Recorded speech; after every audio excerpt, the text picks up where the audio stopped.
నారాయణ వెంకటేశ్వర అవతారంలో మీరు ఒకళ్ళు అంటే ఎన్ని వేల మంది లక్షల మందికి ఇన్స్పిరేషన్ అవుతున్నారంటే మీకు నరఘోష దిష్టి నరయంత్రాలు ప్రత్యేకించి మెళ్ళ వేసిన తిరగల స్వామి అన్నాను మొన్న ఒకళ్ళతో. నువ్వు చిన్నవాడికైనా మంచి మాట చెప్పావురా అన్నారు అక్కడ ఉన్న పెద్దలందరూ కూడా.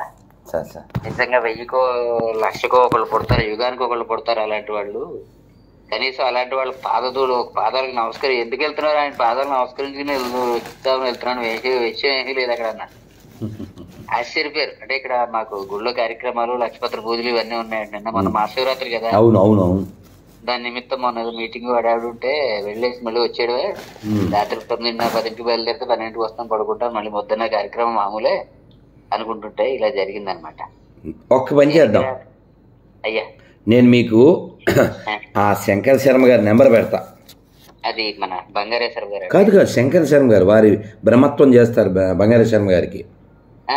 వాళ్ళ ఊరే కుంకుదురు, అక్కడే కార్యక్రమం, చాలా అద్భుతమైన ఊరు. నిన్న వెదురుపాకి వెళ్ళి అక్కడ పిల్లలకి భౌతికత చదువుతుంటే వాళ్ళకి చెప్పి మళ్ళీ నిన్న మధ్యాహ్నం గొల్లమావిడ సూర్యనారాయణ స్వామి గుడి రాముల వారిని చూసుకుని నిన్న సాయంత్రానికి రాజమండ్రి వచ్చాం. మేము 3వ తరగతి నుంచి మా గొల్లమావిడ ఇవన్నీ అనుభూతి అండి. అది మాకేం 30 ఏళ్ళ నుంచి చూద్దామంటే నిన్న అయింది. చూసారా, అది మేము పరిగెత్తుకుంటూ మొన్న 39లో ఉన్నప్పుడు వెళ్ళాం, 40లో ఉన్నప్పుడు వెళ్ళాం. అక్కడ 70 ఏళ్ల ముసలా మాకన్నా ముందు పరిగెట్టిందండి రాముల వారి భక్తురాలు. తల్లి తల్లి అంటూ నేను వెనక పడిపోతుంది. ఆవిడ చాగంటి సుబ్బారావు గారు అని ఒక ఆయన భార్య అండి, వ్యాఘ్రేశ్వరంలో పుట్టిందిటండి. ఇక్కడ నాకు ఇక్కడ పిఠాపురంలో పరిచయం అండి. నేను కారులో ఒక్కడ వెళ్తున్నావు నాయన, నేను వస్తాను నాయన అంటే దండి తల్లి అన్నాను. నా కొడుకు కోడలు కూడా ఉన్నారు అంటే ఎంతమంది ఉన్న పర్లేదు నేను ఒక్కడేనండి, ఎక్కించండి అందరినీ అన్నాను. ఆవిడ ఇక్కడ మా ఊరు విష్ణాలయంలో తులసిపత్ర పూజ చేయించాలి, వ్యాఘ్రేశ్వర స్వామికి లక్షపత్ర పూజ చేయించాలి, 1,00,000 రూపాయలు జాగ్రత్త పెట్టుకున్నాను ఆయన అంటూ మన ఇంటికి వచ్చి చాగంటి వారు అనమాట. ఎంత ఆప్యాయంగా ఇక్కడ చుట్టుపక్కల కోనసీమలో 10 క్షేత్రాలు తిప్పాను కారులో. మీరు అప్పటి నుంచి గ్రూప్ సభ్యులు ఆవిడ బాగా టచ్ లో ఉన్నారు. వాళ్ళ దేవుడు ఎంతకైనా పెద్ద ఆవిడది. వాడు పూర్వాశ్రమంలో ఇక్కడే గోదావరి జిల్లా అట, హైదరాబాద్ లో ఉంటున్నట్టండి.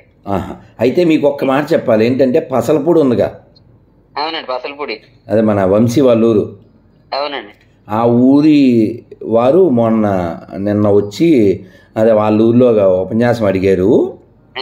బహుశా మే చివరిలో ఉంటుంది. నేను మీకు ఇప్పుడు శంకర శర్మ గారి నెంబర్ పెడతాను. పాసర్లపూడి సారీ అంతేనా, పాసర్లపూడి బోడస్కూరు రేవు అక్కడ టెంపుల్ ఓపెనింగ్ అవుతుంది. సరే మొత్తానికి ఏదైనా నేను ఇప్పుడు మళ్ళీ గోదావరి స్నానానికి వెళ్ళాలి. ఇప్పుడు ఫోన్ పెట్టేస్తా, మీకు ఆ నెంబర్ పెడతాను.